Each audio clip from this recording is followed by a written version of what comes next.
Il-miżuri imħabbra mill-Gvern fil-Labour Migration Policy mhux se jkunu suċċess jekk ma jiġux integrati fil-Viżjoni 2050.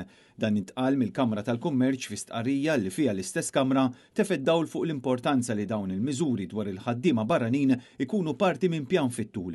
Iċ-Chamber insistiet li din il-policy għandha tibbaża fuq trasparenza sħiħa kif ukoll effiċjenza fl-implementazzjoni u infurzar mill-awtoritajiet.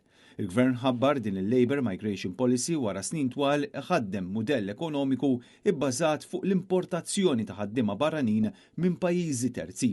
Dan wassal biex sploda n-numru ta' barranin illi ddaħlu Malta mingħajr pjan, b'riżultat illi nħolqot pressjoni sħiħa fuq is-settur tas-saħħa, fuq l-iskejjel, fuq is-servizzi tad-dawl u drenaġġ u anke fuq l-infrastruttura tat-toroq. Quddiem dawn ir-realtajiet issa tħabbret din il-Migration Policy illi kienet milquha mill-Malta Chamber bħala żvilupp pożittiv, għalkemm il-Kamra tal-Kummerċ qed titlob kjarifika fuq ċertu aspetti filwaqt illi resqet numru ta' rakkomandazzjonijiet.